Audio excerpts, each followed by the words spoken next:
अध्याय 7 उसके पीछे कदमों की आहट। रोहित का शरीर ढीला पड़ गया और वह लगभग जमीन पर गिर गया। वह जोर जोर से हाँफ रहा था और तभी उसने अपने माथे पर ठंडा पसीना अपने चेहरे से नीचे बहते हुए और टपकते हुए महसूस किया। यह अभी अभी नर्क के दरवाजों के सामने आगे पीछे चलने जैसा था। नहीं, मैं अब यहाँ और नहीं रह सकता। मुझे इस जगह को जितनी जल्दी हो सके छोड़ना होगा। भूत के हाथों से अभी अभी बचकर उसके पास अभी अभी जो हुआ था उस पर विचार करने का समय भी नहीं था। रोहित ने जल्दी से अपना फ़ोन पकड़ा, फ्लैशलाइट चालू की और खड़ा हो गया। इस जगह के अंधेरे में एक अज्ञात भूत घूम रहा था। वह जितनी देर इस जगह पर रहेगा उतनी ही जल्दी मरेगा। वह अंधेरे में आगे बढ़ा। रोहित का पूरा शरीर थोड़ा कांप रहा था। यह अज्ञात था कि यह अत्यधिक घबराहट के कारण था या अकथनीय डर के कारण। कुछ कदम आगे बढ़ने के बाद और रोशनी से अंधेरा थोड़ा छितरा गया। उसने ज्ञान और अमन को एक धब्बेदार और फफूंदी भरी दीवार के सामने खड़े देखा, पागलपन से खटखटाते हुए। कौन है? अमन की आवाज़ कांप रही थी क्योंकि वह डर में मुड़ा।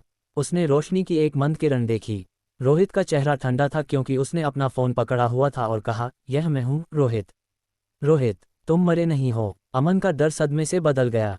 क्या तुम मुझे उतना ही मरता हुआ देखना चाहते हो जितना अरब? रोहित ने पूछा। ज्ञान काफ़ी उत्तेजित था। वह एक घबराए हुए और डरे हुए भाव के साथ आया क्योंकि उसने रोहित को पकड़ा और चिल्लाया, तुमने मुझे अंदर क्यों घसीटा? क्यों? मेरी तुम्हारे साथ कोई दुश्मनी नहीं है। तुमने मुझे क्यों नुकसान पहुंचाया? हालांकि रोहित ने बस उसके चेहरे पर एक मुक्का मारा और गुस्से से कहा, मेरी भी तुम्हारे साथ कोई दुश्मनी नहीं है। फिर भी तुम सब मुझे मौत के मुंह में भेजना चाहते थे। तुमने पहले किया और अब तुमने पहले किया उसके लिए मुझे दोषी ठहरा रहे हो। मैंने कहा है कि अगर मैं मरता हूं तो मैं तुम सबको मेरे साथ मरने दूंगा। मुझे अब भी पछतावा हो रहा है कि मैंने उस समय उस शापित अरब को अपने साथ अंदर नहीं खींचा था। मुझे सच में उसे एक भूत द्वारा पकड़े जाने का एहसास कराना चाहिए। एक मुक्के के साथ ज्ञान जमीन पर गिर गया। उसने दर्द की परवाह नहीं की और केवल सिसकते हुए लहजे में कहा, मैं मरना नहीं चाहता। मैं बस जीना चाहता हूँ। यह अरब था जिसने मुझे ये करने के लिए कहा। अगर मैं यह नहीं करता तो भूत बाहर निकल जाता और हर कोई मर जाता। तुम्हारे मरने से बेहतर है कि हर कोई मरे। तो मुझे वह होना चाहिए जिसका बलिदान दिया जाना चाहिए। हास्यास्पद। अगर तुम इतने महान हो तो तुम खुद का बलिदान क्यों नहीं देते? ये सोचना कि तुम दूसरों को खुद का बलिदान देने के लिए मजबूर करना चाहते हो, रोहित ने कहा। इसके अलावा यहाँ तक कि अगर तुमने मेरा बलिदान दिया तो क्या तुम्हें लगा कि तुम बाहर निकल पाओगे? यह मत भूलो कि बाहर एक और भूत है। और भोले मत बनो। अरब शुरू से ही मुझे मारने की कोशिश कर रहा था। उसे कुछ पता होना चाहिए, वरना वह मेरे खिलाफ इतना षड्यंत्र नहीं रचता। अगर मैं यहाँ से जिंदा बाहर निकल पाता हूँ तो मैं आज उसने जो भी किया उसका बदला लूंगा। इससे पहले कि वह अपने शब्दों को पूरा कर पाता, ज्ञान का शरीर अचानक हिल गया। उसके चेहरे पर सदमे का भाव दिखाई दिया क्योंकि उसने मुड़कर देखा। ज्ञान घने अंधेरे में कुछ भी नहीं देख सकता था, लेकिन वह एक बर्फ ठंडा हाथ अपनी कलाई को पकड़ते हुए महसूस कर सकता था। उस बर्फ ठंडे हाथ से एक अत्यंत शक्तिशाली ताकत आई। ज्ञान का शरीर लगभग उसके नियंत्रण से बाहर था क्योंकि उसे पीछे की ओर घसीटा गया था। बचाओ, मुझे बचाओ, रोहित, मुझे बचाओ, ज्ञान ने डर में चीख निकाली। रोहित का दिल कांप गया और उसने अनजाने में ज्ञान की कलाई पर पीली हथेली पर नजर डाली। उसका दिल एक धड़कन चूक गया। निस्संदेह पहले वाला भूत वापस आ गया था। लगभग अचेत रूप से उसने अपना फोन उठाया और ऑडियो फाइल को खोलने वाला था, भूत को डराने के पिछले दृश्य को फिर से चलाने की उम्मीद में। लेकिन जैसे ही उसका हाथ हिला, वह रुक गया। क्या ज्ञान को बचाना लायक था? नहीं, वह लायक नहीं था। अरब, ज्ञान और अमन वे थे जिन्होंने उसे इतनी खतरनाक स्थिति में डाल दिया था। अब जब अपराधियों में से एक खतरे में था तो उसे उन्हें बचाने का क्या हक था? वे केवल भागने का एक तरीका ढूंढना चाहते थे। ऐसा नहीं था कि उन्होंने अभी अभी उसे बचाया था। इसके अलावा यहाँ तक कि अगर वह उन्हें बचाना चाहता था तो वह कैसे कर सकता था? उसके फ़ोन पर ऑडियो फाइल केवल भूत को डरा सकती थी। यह उसे बिल्कुल भी नुकसान नहीं पहुंचा सकती थी। वह बस किसी और की शक्ति का उपयोग करके दूसरों को डरा रहा था। तुम जीना चाहते हो, लेकिन क्या मैं भी नहीं जीना चाहता? अरब सही था। वह पहले बहुत भोला था। उसने पहले ही सुन लिया था कि अरब उसे कक्षा में नुकसान पहुंचाना चाहता था, फिर भी उसने उसके खिलाफ सावधानी नहीं बरती।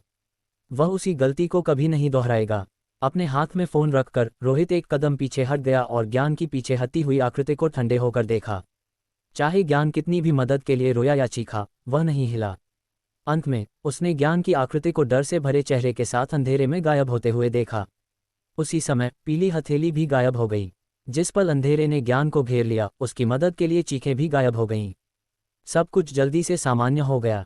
केवल पानी टपकने की आवाज़ साफ साफ सुनी जा सकती थी। रोहित मुड़ा और गहरी सांस ली। उसने अपने तनावपूर्ण शरीर को आराम देने और अपने दिल में डर को दूर करने की पूरी कोशिश की। फिर जैसे कि कुछ हुआ ही नहीं था, उसने अपना फ़ोन उठाया और बाहर निकलने का रास्ता तलाशने लगा। ये भूत अभी भी यहीं घूम रहा था। अगर वह यहाँ रहना जारी रखता है तो वह ये गारंटी नहीं दे सकता कि भूत अगली बार उस पर हमला नहीं करेगा। अरब ने पहले कहा था कि लोगों का उपयोग भूत को अस्थायी रूप से रोकने के लिए किया जा सकता है। जिस कारण से उसे पहले वॉशरूम में धकेला गया था वह ये था कि अरब अपने जीवन का उपयोग भूत को रोकने के लिए करना चाहता था। चूंकि ऐसा मामला था, ज्ञान को अभी अभी भूत ने पकड़ा था, इसलिए भूत के फिर से प्रकट होने से पहले एक निश्चित समय अंतराल होना चाहिए। अगर उसका विश्लेषण सही था तो वह अगले भूत के हमले से पहले सुरक्षित रहेगा। वह केवल ये प्रार्थना कर सकता था कि ऐसा ही हो। ये सोचकर रोहित ने तुरंत इस जगह से बाहर निकलने का रास्ता तलाशना शुरू कर दिया। रोहित, तुम कहाँ जा रहे हो? मुझे अपने साथ ले चलो। ये देखकर कि वह जाने वाला था, अमन ने जल्दी से उसका पीछा करना चाहा। रोहित ने उसे अनदेखा कर दिया और केवल ठंडे होकर अस्वीकार कर दिया, खुद एक तरीका सोचो। मेरा पीछा मत करो। मुझे यह मत बताओ कि तुम अभी भी मुझसे तुम्हें यहाँ से बाहर लाने की उम्मीद करते हो। तुम्हें पता होना चाहिए कि मैं इस शापित जगह में हूँ, ये सब तुम्हारी गलती है। ये कहने के बाद उसने अपनी गति तेज की और जल्दी से अंधेरे में गायब हो गया। उनके सहपाठी होने के लिए उसने मौके पर ही बदला नहीं लिया था। उस भूत ने ज्ञान को मारने के बाद वह निश्चित रूप से उसे ढूंढने आएगा। उसे बस अमन को यहाँ मौत का इंतजार करने के लिए छोड़ देना चाहिए। यह उसके लिए भी कुछ समय खरीद सकता था। अगर भूत फिर से हमला करता है तो वह निश्चित रूप से पहले अमन पर हमला करना चुनेगा। अमन चौंक गया और जल्दी से उसका पीछा किया। हालांकि रोहित की आकृति अब आसपास नहीं थी, केवल अंतहीन अंधेरा था। रोहित, तुम कहाँ हो? बाहर आओ। मेरा मतलब पहले ऐसा नहीं था। मुझे माफ़ कर दो, मैं तुमसे माफ़ी मांगता हूँ। एक सिसकते हुए लहजे के साथ अमन ने अपने हाथों से अंधेरे में चारों ओर फंसाया, लेकिन वह कुछ भी नहीं ढूंढ पाया। वह चारों ओर घूमता रहा। अमन को जल्द ही एहसास हुआ कि वह रास्ता भटक गया था। जब उसे एहसास हुआ कि वह रोहित को नहीं ढूंढ पा रहा था तो वह मुड़कर उस दीवार पर लौटना चाहता था जहां वह था, लेकिन वह उस दीवार को भी नहीं ढूंढ पाया जो उसके पीछे होनी चाहिए थी। ऐसा लग रहा था कि यह जगह अब परिचित वॉशरूम नहीं थी, बल्कि एक अंतहीन अंधेरी जगह थी। डर धीरे धीरे उसके दिल में भर गया, जिसने उसके पास बची आखिरी हिम्मत को भी डुबो दिया।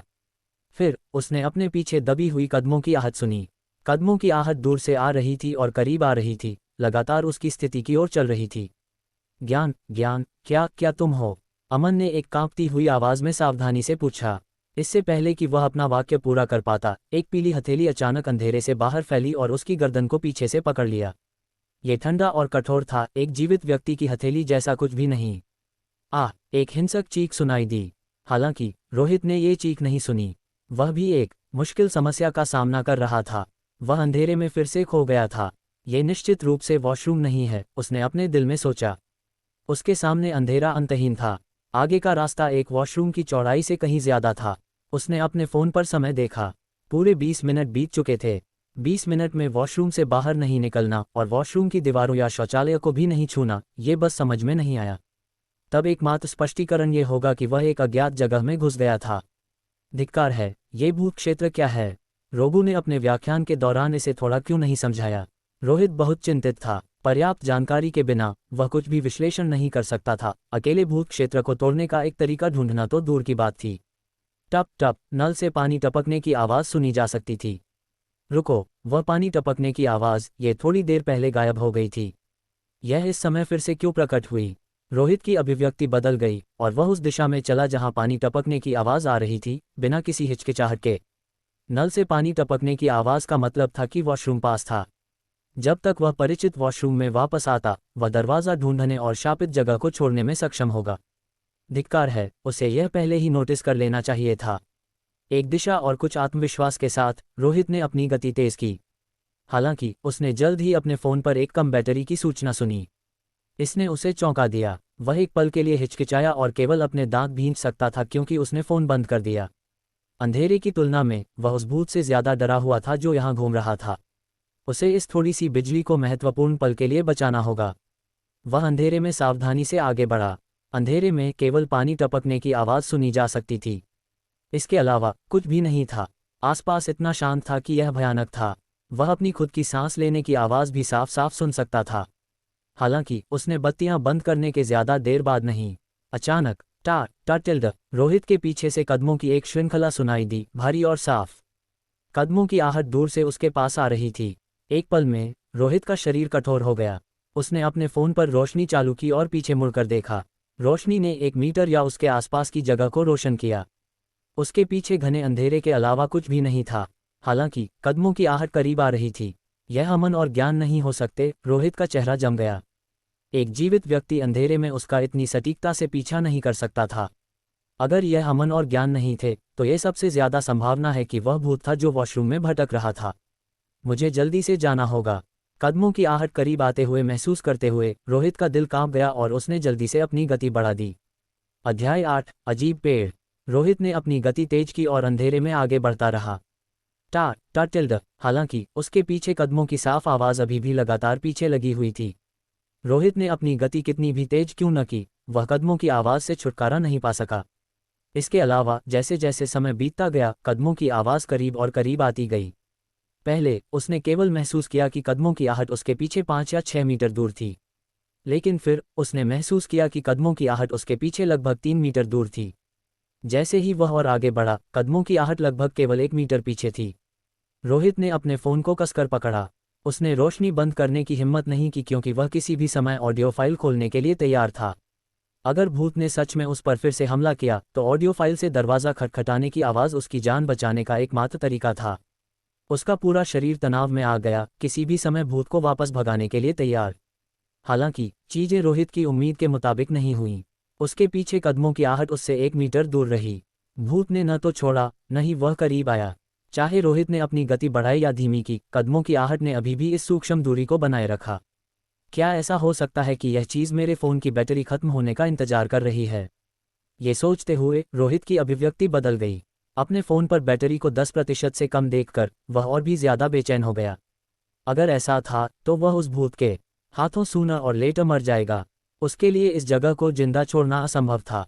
फिर उसने अपने फ़ोन स्क्रीन पर बची हुई बैटरी को एक बार और देखा। 7%। अगर बैटरी 5% से कम है तो फ़ोन किसी भी समय बंद होने की संभावना है। रोहित अब पछता रहा था कि उसने दिन में अपने फ़ोन से खेला था और इस तरह उसकी फ़ोन की बैटरी खत्म हो गई थी। लेकिन अब इस बारे में सोचने का समय नहीं है। अगर मैं यहाँ मरना नहीं चाहता तो मैं केवल एक ही काम कर सकता हूँ कि मैं अपनी फ़ोन की बैटरी खत्म होने से पहले इस शापित जगह से बाहर निकल जाऊँ।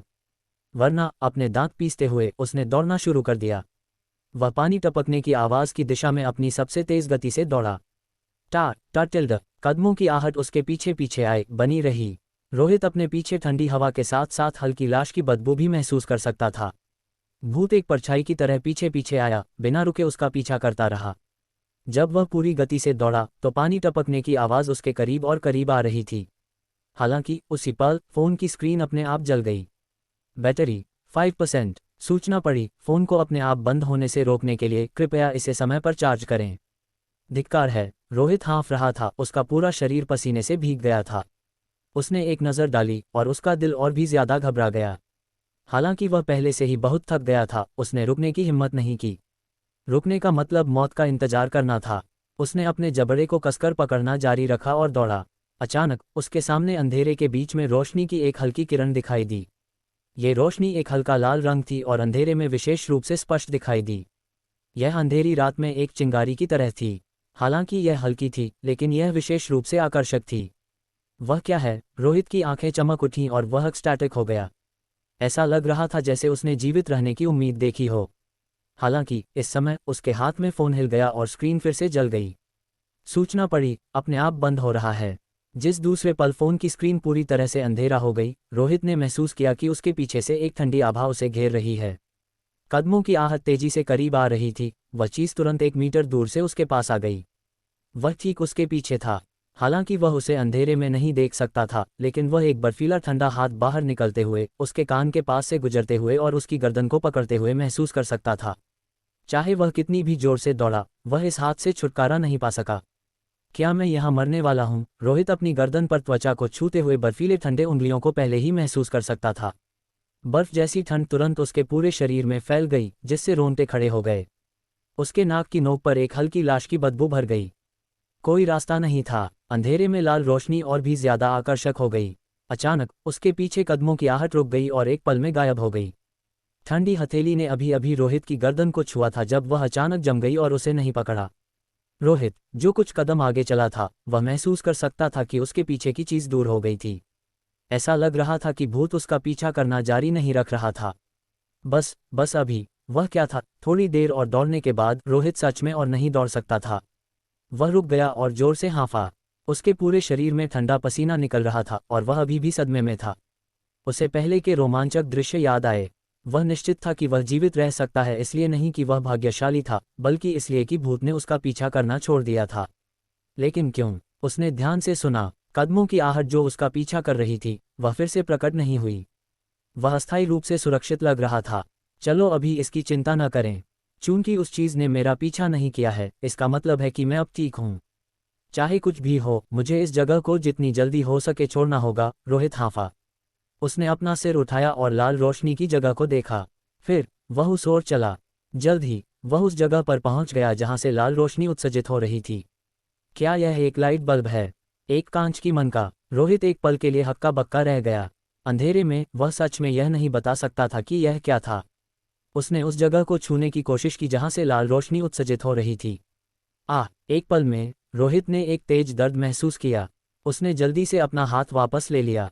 यह एक रोशनी नहीं है। हालांकि जिसने उसे डरा दिया वह ये था कि उसने देखा कि कांच की गेंद जो लाल रोशनी उत्सर्जित कर रही थी, वह उसके हाथ से चिपकी हुई थी। वह भी पागलपन से हिल रही थी। जैसे ही वह हिली, उसने वास्तव में उसके हाथ में एक छेद कर दिया और उसके हाथ के पीछे डूब गई। ठंड और दर्द ने तुरंत उसके पूरे शरीर को घेर लिया। रोहित जमीन पर गिर गया। दर्द ने उसके पूरे शरीर को घुमा दिया। ऐसा लग रहा था जैसे उसकी नसें खींची जा रही थीं और उसकी त्वचा को छीला जा रहा था। दर्द ऐसा था जैसे उसकी आत्मा को कुचला जा रहा था। हालांकि अपने दर्दनाक घुमाव के बीच रोहित ने पाया कि उसके आसपास की चीजें बदल रही थीं। उसके आसपास का अंधेरा तेजी से पीछे हटने लगा। वह साफ साफ देख सकता था। उसके आसपास सब कुछ साफ साफ देखा जा सकता था। ऐसा लग रहा था जैसे उसने अचानक रात में देखने की क्षमता प्राप्त कर ली हो। दर्द जल्दी से आया और चला गया। 3 मिनट से भी कम समय तक दर्द में ऐंठने के बाद रोहित ने दर्द को ज्वार की तरह पीछे हटना शुरू कर दिया। वह जमीन पर लेटा था, लगभग एग्जॉस्टेड, हवा के लिए हाँफ रहा था। उसकी मांसपेशियां अभी भी दर्द के कारण ट्विच कर रही थीं। ये सब क्या है? रोहित ने थोड़ी देर बाद अपनी ताकत थोड़ी रिकूप की, इससे पहले कि उसने डेथ से बचकर जैसे बैठने के लिए संघर्ष किया। हालांकि जब उसने अपने आसपास सब कुछ साफ साफ देखा तो उसकी पुतलियां अचानक सिकुड़ गईं और उसके चेहरे पर सदमे का भाव दिखाई दिया। उसके सामने एक पेड़ था। एक पीला पेड़ जो हड्डियों से उगा हुआ लग रहा था। पेड़ पर फटे हुए इंसानी चमड़े, गंदी और बदबूदार कपड़े की पट्टियां, सूखे हुए लाश के सिर, अजीब कागज के बैनर। लेकिन जिसने उसे और भी ज्यादा डरा दिया वह ये था कि इस पेड़ के तने पर एक 4 मीटर लंबा व्यक्ति लेटा हुआ था। नहीं, यह एक व्यक्ति नहीं था। यह एक परछाई थी, एक परछाई जिसका एक व्यक्ति जैसा ही आउटलाइन था, जैसे कि यह डार्कनेस से कंडेंस था। लंबी काली परछाई बिना हिले थी। ये पेड़ पर उल्टा लटका हुआ था, उसका सिर जमीन की ओर था। अगर कोई ध्यान से देखता तो उसे पता चलता कि काली परछाई के सीने पर एक कील थी जो एक वयस्क की बांह जितनी मोटी थी। नहीं, सटीक होने के लिए कील लोगों द्वारा आमतौर पर इस्तेमाल की जाने वाली कॉफन नेल होनी चाहिए। कोई नहीं जानता था कि कॉफन नेल पेड़ पर कब से लगी हुई थी, क्योंकि वह जंग से ढकी हुई थी और ऐसा लग रहा था कि वह टूट जाएगी। टप टप टप। काली परछाई को जहां कील लगाई गई थी वहां से काला खून बह रहा था। ये सोचना कि रास्ते में अंधेरे में पानी टपकने की आवाज ये थी। जब रोहित ने विशाल काली परछाई का सिर देखा तो उसे तुरंत अपनी रीढ़ में एक ठंडक महसूस हुई। काली परछाई के सिर में चेहरे का आउटलाइन नहीं था, केवल एक डेंट था। डेंट वहां लग रहा था जहां काली परछाई की आंख थी, और वह चीज जो पहले लाल रोशनी उत्सर्जित कर रही थी वह उसकी आंख लग रही थी। रोहित ने अपने हाथ के पीछे देखा। गुड़, उसके हाथ के पीछे का मांस और त्वचा फट गई थी और एक लाल आंख दिखाई देने से पहले सर्कल्स में घूम गई। उसी समय उसके दिमाग में एक अजीब पर्सपेक्टिव से एक छवि दिखाई दी। ऐसा लग रहा था जैसे उसके हाथ के पीछे एक आंख उगाई थी और जो भी आंख देख रही थी वह उसके दिमाग में प्रसारित हो सकता था। अजीब, विचित्र, या शायद एक अज्ञात क्षमता। रोहित ने अजीब हड्डी के पेड़, उस पर इंसानी चमड़े, सूखे हुए लाशें और पेड़ के तने पर विशाल काली परछाई को देखा। ये जगह बहुत eerie है। चाहे पेड़ कुछ भी हो, जितनी जल्दी हो सके छोड़ देना बेहतर है। वह स्पष्ट रूप से महसूस कर सकता था कि पेड़ पर लगी विशाल काली परछाई बूढ़े आदमी से भी ज्यादा भयानक थी।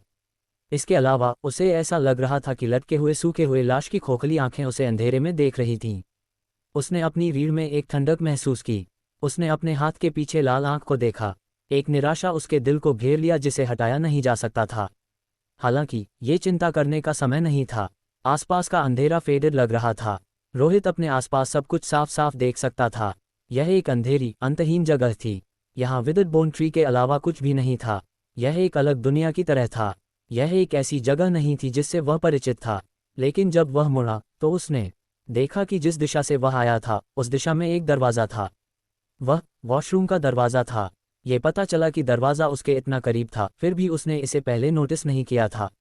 अध्याय 9, रोगो। वह भूत गायब हो गया। लगता है जब रोहित ध्यान से अपने कदमों को पीछे की ओर ले गया तो उसे उस भूत का सामना नहीं करना पड़ा जो उसका पीछा कर रहा था। शायद यही वह था जिसे लोग कहते थे एक बड़ी आपदा से बचने के बाद एक अच्छा भाग्य होना तय है। दरवाज़ा खोलकर अंदर चलने पर रोहित अचानक हक्का बक्का रह गया। वह परिचित गलियारे में था। उसने अपने पीछे मुड़कर देखा तो पाया कि यह वही कक्षा थी जहां से वह पहले भागा था। ये सोचना कि वह 5वीं मंजिल पर कक्षा के दरवाजे के बाहर गलियारे में वापस आ गया था। क्या हो रहा है? क्या वह दरवाज़ा वॉशरूम से जुड़ा हुआ नहीं है? रोहित को और भी ज्यादा अविश्वसनीय महसूस हुआ। खांस खांस खांस। अचानक एक कमजोर और दर्दनाक खांसी सुनाई दी। ये तुम हो? तुम कक्षा से बाहर कैसे आ रहे हो? एक पीले चेहरे वाला पतला आदमी एक विंडब्रेकर में गलियारे के सहारे झुक रहा था। उसकी एक जोड़ी रक्त रंजित आंखें कुछ चौकसता के साथ रोहित को देख रही थीं। रोगो। रोहित एक पल के लिए हक्का बक्का रह गया, इससे पहले कि उसने कहा, मुझे भी नहीं पता कि क्या हो रहा है। जब मैं उनके साथ निकला तो मुझे एक भूत ने पकड़ा और एक वॉशरूम में खींच लिया। मुझे बाहर निकलने का रास्ता खोजने में बहुत परेशानी हुई, लेकिन जब मैंने दरवाज़ा खोला तो मैंने खुद को यहाँ वापस पाया। क्या ऐसा है? ये भूत क्षेत्र के कारण हो सकता है। लगता है कि वह चीज़ तुम्हें जाने नहीं देना चाहती। रोगू की आंखें थोड़ी हिल गईं क्योंकि उसने कहा, हालांकि एक भूत क्षेत्र में केवल एक ही भूत होगा। वह भूत काले लबादे में बूढ़ा आदमी है, लेकिन वह पहले ही चला गया है। तुम जिससे मिले वह एक भूत दास होना चाहिए।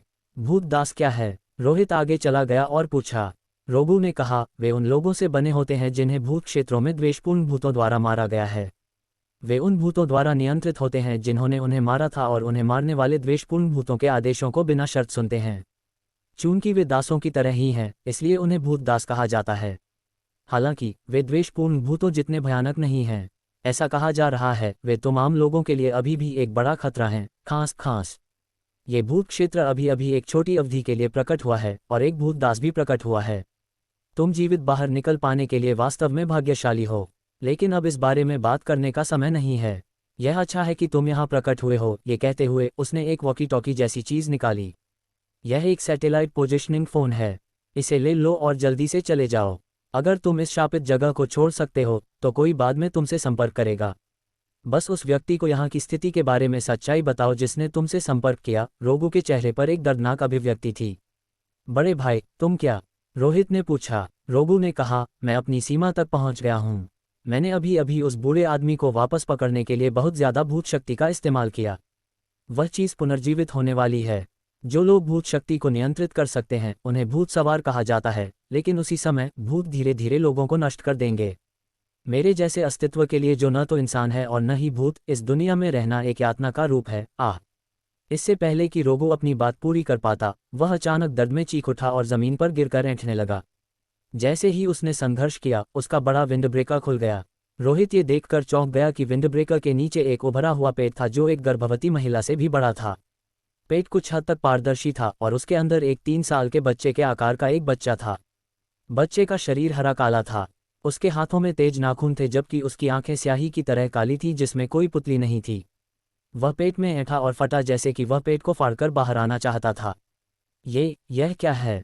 एक भूत बच्चा। फाइलों में इसका यही नाम है। रोगू ने दर्द का विरोध किया और समझाया, शुरू में यह मेरे पेट में केवल एक अंगूठे के आकार का था। हर बार जब मैं भूत शक्ति का इस्तेमाल करता था तो वह बढ़ता था। यहाँ तक कि अगर मैंने शक्ति का इस्तेमाल नहीं किया तो भी वह बढ़ता था। मेरे पेट में सब कुछ इसके द्वारा साफ खा लिया गया था।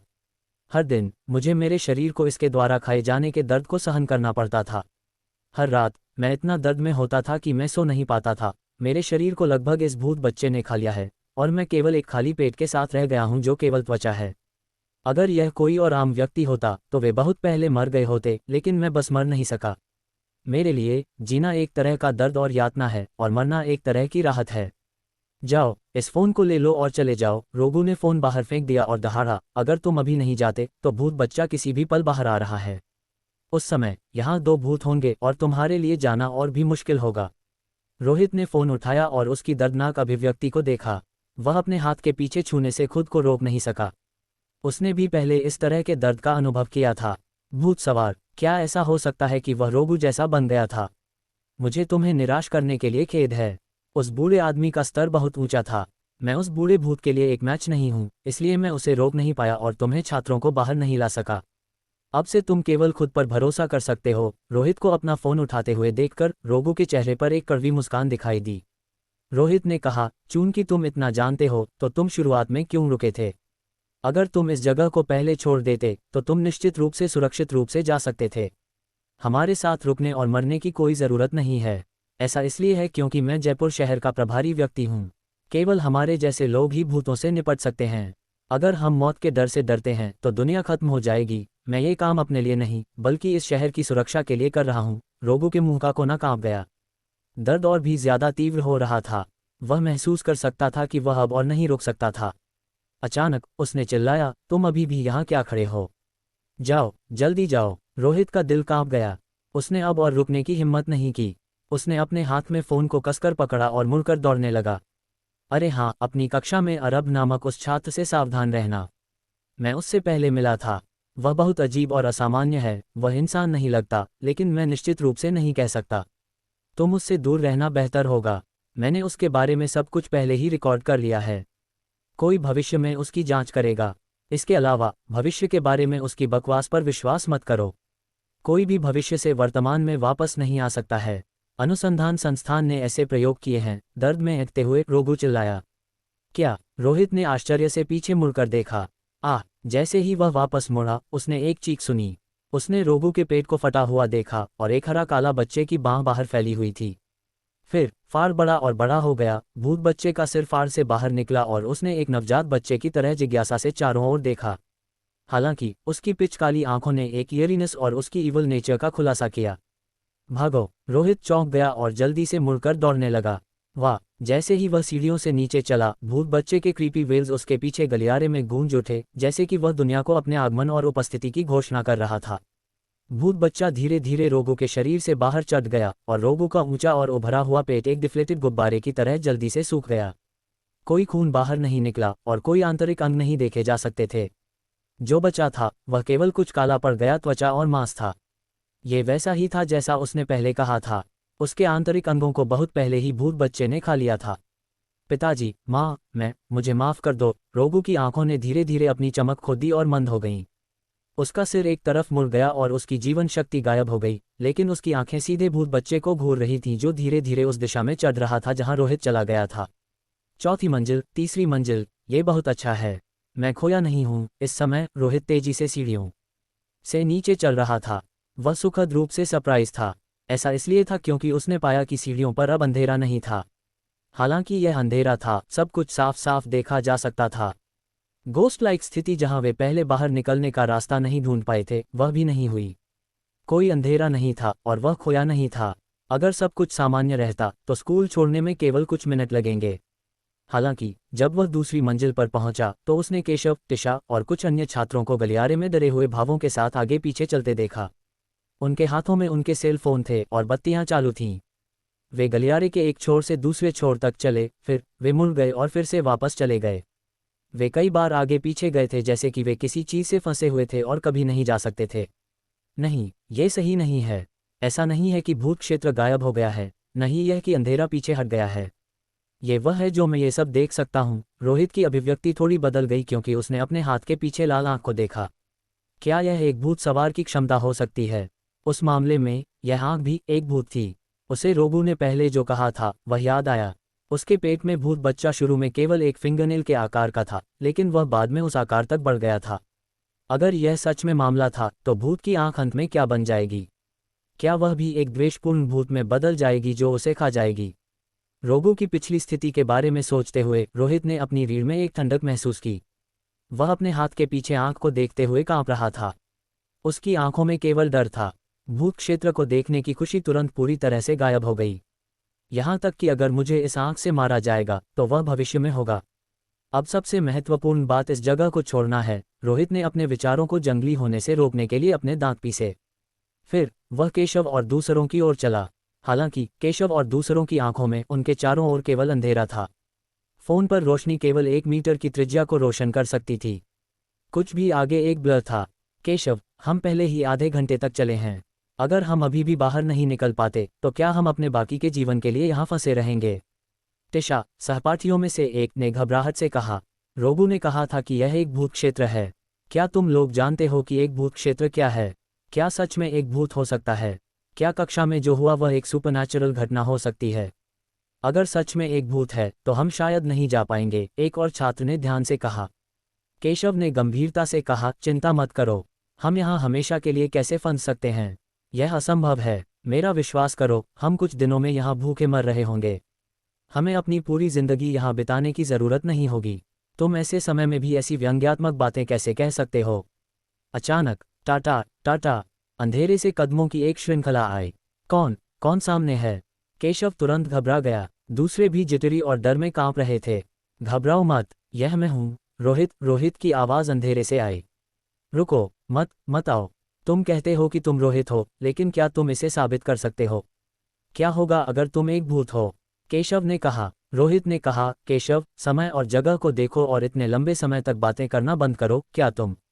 यहाँ बहुत खतरनाक है, मैं तुम्हें बाहर ला सकता हूँ। अगर तुम मेरा पीछा करते हो तो तुम खो नहीं जाओगे। वह केशव और दूसरों को बचाने के लिए यहाँ था। अगर वह उन्हें नहीं बचाता तो ये लोग निश्चित रूप से यहाँ मर जाएंगे। हालांकि उसे अरब के खिलाफ ग्रज था, इसका उनसे कोई लेना देना नहीं था। इसके अलावा भूत क्षेत्र में 2 द्वेषपूर्ण भूत प्रकट हुए थे। टेरर की डिग्री अनइमेजिनेबल होगी। अध्याय 10, जीवन का उल्टी गिनती। हाथ पकड़ो और मेरे पीछे आओ। अलग मत होना, मैं तुम सबको इस शिक्षण भवन से बाहर निकाल सकता हूँ। केशव, तुम्हारे हाथ इतने पसीने से भरे क्यों हैं? रोहित ने पूछा। केशव ने गंभीरता से कहा, पसीना? मेरे हाथ पसीने से कैसे भरे हो सकते हैं? रोहित, तुम बहुत ज्यादा सोच रहे हो। ये स्पष्ट रूप से पेशाब है, ठीक है। ये बुरी आत्माओं को निकालने के लिए कुंवारी पेशाब है। मैंने अभी अभी अपने हाथों पर पेशाब किया है और यह अभी भी गर्म है। इसे फिर से महसूस करो। जैसा उसने कहा, उसने रोहित का हाथ पकड़ा और बिना किसी संयम के रोहित के हाथ पर पेशाब को स्मीयर कर दिया। यार, तुम बहुत घिनौने हो, रोहित ने कहा। मेरा हाथ मत पकड़ो। चले जाओ, ऐसे मत हो। मैं तुम्हारे बारे में कुछ नहीं कह रहा हूं तो तुम मुझे कैसे नापसंद कर सकते हो? ये सिर्फ थोड़ा सा पेशाब है, क्या बड़ी बात है? जब हम बाहर निकल जाएंगे तो मैं तुम्हें पेशाब से बदला लेने दूंगा, केशव ने कहा। रोहित, क्या तुम्हारे पास सच में इस जगह को छोड़ने का कोई तरीका है? पीछे से तिशा ने पूछा। रोहित ने उन्हें सीढ़ियों से नीचे ले गया। बिना किसी तरह से खो जाने के संकेत के रूप में उसने कहा, बेशक। मुझे पहले ही इस तथाकथित भूत क्षेत्र की एक रफ अंडरस्टैंडिंग है। ये जगह अंधेरे में घिरी हुई है जो आम लोगों के लिए जब वे इस जगह में प्रवेश करते हैं तो हलुसिनेट करना आसान बनाती है। जो तुम देखते हो वह शायद रियल नहीं हो सकता है, हालांकि कुछ चीज़ें हैं जो मैं अभी भी समझ नहीं सकता। अगर कुछ भी अप्रत्याशित नहीं होता है तो इस जगह को छोड़ना मुश्किल नहीं है। 1 मिनट के लिए रुको, आगे कुछ है। रोहित अचानक चिल्लाया और तुरंत रुक गया। पहली मंजिल पर सीढ़ियों पर उसने अपने कुछ सहपाठियों को भी देखा जो खो गए थे। वे लकड़ी के पुतलों की तरह वहां खड़े थे, उनके शरीर सीधे और कठोर थे। वे वही लोग थे जो पहले अरब के साथ निकले थे। हालांकि वहां जो लोग थे वे उनमें से केवल एक हिस्सा थे, सभी नहीं। यह अभय है। रोहित की अभिव्यक्ति बदल गई क्योंकि उसकी नज़र एक पुरुष छात्र पर पड़ी। अभय उन अपराधियों में से एक था जिसने उसे अरब, ज्ञान और अमन के साथ शौचालय में धकेल दिया था। अरब यहाँ नहीं है। क्या इसका मतलब यह है कि इन लोगों को अरब ने छोड़ दिया था? रोहित ने भौहें चढ़ाईं। अगर ऐसा है तो इसका मतलब है कि अरब फिर से उसी ट्रिक का उपयोग कर रहा है। वह इन लोगों के जीवन का उपयोग द्वेषपूर्ण भूत को रोकने के लिए करना चाहता है। अगर सच में ऐसा था तो ये केवल कर्म था। वह आगे चला गया और अभय को थपथपाया। उसका इरादा उस स्थिति के बारे में पूछना था। अभय, जिसकी पीठ रोहित की ओर थी और जो वहां स्टिफली खड़ा था, धीरे धीरे अपना सिर घुमाया। उसका शरीर नहीं हिला, लेकिन उसका सिर एक एरी पोस्चर में 180 डिग्री घूम गया। फिर उसने रोहित को अपनी एक जोड़ी मृत ग्रे आंखों से देखा जो सुन्न थीं। रोहित इतना डर गया था कि उसने तुरंत कुछ कदम पीछे लिए। मर गया। चूंकि वह पहले ही मर चुका था, वह अभी भी क्यों हिल सकता था? क्या ऐसा हो सकता है कि अभय भी एक द्वेषपूर्ण भूत बनने वाला था? रोहित बेहद सतर्क था और वह घबराया हुआ महसूस कर रहा था। अगर कुछ और भूत दिखाई दिए तो ये सच में खत्म हो जाएगा। हालांकि अभय की लाश बस बिना किसी मूवमेंट के वहां खड़ी थी। उसने केवल धीरे धीरे अपना सिर वापस सामने की ओर घुमाया और पहले की तरह भीड़ के सामने अपनी पीठ के साथ वहां खड़ा रहा। कोई रिएक्शन नहीं, लगता है कि वह अभी तक कोई खतरा नहीं है। रोहित ने थोड़ी देर तक निरीक्षण किया और राहत की सांस ली। केशव, इस तरह जाओ, हमारे रास्ते में कुछ है, चलो इसके चारों ओर चलते हैं। इसके बाद उसने दूसरों को लाशों के चारों ओर ले गया। चूंकि अभय पहले ही इस तरह से खत्म हो गया था, रोहित ने उसके पिछले हत्या के कृत्य की बात को पीछे छोड़ दिया। जब देनदार मर गया तो डेड गायब हो जाएगा। हालांकि मुख्य कल्प्रिट अरब था। वक्का अचानक स्टेबल में एक भयानक वेल गूंज उठा। चीख अंधेरे की परतों को भेदती हुई भूत क्षेत्र के ऑब्स्ट्रक्शन को अनदेखा करते हुए और सबके कानों में गिर गई। वह क्या आवाज़ है? यह एक बच्चे के रोने जैसी लगती है, लेकिन ऐसा लगता नहीं है। छात्रों में से एक चौंक गया और एक कांपती हुई आवाज़ में पूछा। केशव ने कहा, शायद तुम्हारी माँ तुम्हें रात के खाने के लिए वापस बुला रही है। केवल तुम्हारी माँ उस तरह से बुलाएगी? मुझे लगता है कि यह सबसे ज्यादा एक भूत है। जब तुम्हें पता है तो क्यों पूछ रहे हो? केशव ने कहा, अगर यह एक भूत नहीं है तो क्या यह एक सुंदरी हो सकती है जो तुम्हें एक डेट पर पूछ रही है? क्या तुम्हें लगता है कि हम अभी एक हॉरर मूवी में अभिनय कर रहे हैं? क्या तुम्हें लगता है कि हम क्लासेस ले रहे हैं? वह बहुत गर्म मिजाज था और जो कोई भी उसे ऑफेंडेड करता था वह उसे डांटता था। समय बर्बाद मत करो, चलो चलते हैं। ये भूत बच्चा है, वह चीज़ हमारा पीछा कर रही है। रोहित का चेहरा काला पड़ गया और उसने तुरंत कहा। यह आवाज़ उस भूत ने की थी जो रोगों के शरीर से बाहर आया था। इसे भूत बच्चा कहा जाता था। हालांकि इसका डेंजर लेवल स्पष्ट नहीं था, इसने इसे कम खतरनाक नहीं बनाया। यार, हम बस इसके बारे में बात कर रहे हैं और यह सच में यहाँ है। यहाँ तक कि अगर हम खुद को फांसी देना चाहते हैं तो कम से कम हमें एक सांस लेने दो। केशव इतना डर गया था कि उसका पूरा शरीर कांप गया और उसने जल्दी से दौड़ लगा दी। सबने अपनी गति बढ़ा दी और रोहित के नेतृत्व में वे सबसे तेज गति से शिक्षण भवन से बाहर निकल गए। बहुत कठिनाई के साथ उन्होंने आखिरकार अंतहीन लगने वाली सीढ़ियों को छोड़ दिया। बचे हुए लोगों ने पहले ही महसूस किया कि आशा उनके ठीक सामने थी, लेकिन इस समय एक गहरा हरा बच्चा दीवार के साथ एक भयानक रूप से अजीब गति से क्रॉल कर रहा था, ठीक एक मकड़ी की तरह। उसकी एक जोड़ी पिचकाली और गोल आंखें छात्रों को देख रही थीं। उसकी आंखों में कोई मानवीय भावना नहीं थी, केवल एक मृत वस्तु का येरीपन था। वह सामने रोहित को पहचानता हुआ लग रहा था और अचानक एक अजीब क्राई के साथ रोहित को पकड़ने के लिए अपनी बाँह बाहर फैला दी। पतली बच्चे की बाँह अजीब तरह से लंबी हो गई थी और वह तेजी से अंधेरे के साथ चली गई।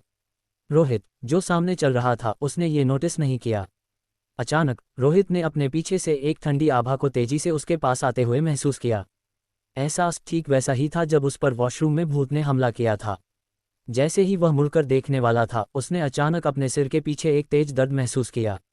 उसके सिर के पीछे की त्वचा और मांस को जबरन फाड़ दिया गया और एक ब्लड रेड आंख कुछ बार घूमने के बाद अचानक प्रकट हुई। दर्द ने उसे अपने रास्ते में रोक दिया और वह अपने बगल में दीवार को पकड़े हुए लगभग गिर गया। एक अजीब क्राई सुनाई दी और बच्चे की बाँह जो अंधेरे के साथ उसके पास आ रही थी, अचानक उसके पीछे रुक गई। रोहित के सिर के पीछे एक लाल आंख दिखाई दी और उसने बेबी की बाँह को जो उसने बढ़ाया था उसे स्थिर रूप से घूर रहा था। आंख एक हल्की लाल रोशनी उत्सर्जित करती थी, जैसे कि बेबी के हमले को रोक रही हो। भूत बच्चे का सिर आधा सर्कल घूम गया क्योंकि उसने रोहित को अजीब तरह से देखा। फिर उसकी स्ट्रेच्ड बाँह धीरे धीरे वापस चली गई। रोहित, तुम क्यों रुक गए? किसी ने पूछा। दर्द धीरे धीरे कम हो गया। रोहित हाँफा, ये कुछ भी नहीं है। मुझ पर अभी अभी भूत बच्चे ने हमला किया था। सौभाग्य से मैं ठीक हूँ। उसने अचेतन रूप से अपने सिर के पीछे छुआ। उसने आँख को महसूस किया तो उसका दिल कांप गया। उसके पीछे की विजन उसके दिमाग में प्रसारित हो गई। इस समय वह अपने पीछे की स्थिति को देख सकता था। क्या इस चीज़ ने मुझे बचाया? रोहित को रोगों के पहले के शब्द याद आए और उसने खुद से सोचा, यह आँख भी एक भूत है। ये लगातार स्टिम्युलेशन के तहत धीरे धीरे रिकवर हो जाएगी। एक बार जब यह एक निश्चित लिमिट तक पहुंच जाएगी तो मुझे इस भूत द्वारा मार दिया जाएगा, ठीक वैसे ही जैसे रोगों को भूत बच्चे ने मार दिया था। तो क्या ये तथाकथित भूत सवार था? एक इंसान के लिए भूत शक्ति का उपयोग करने के लिए इंसान को बदले में भूत द्वारा भी नियंत्रित किया गया था। रोहित ने एक कड़वी मुस्कान दिखाए।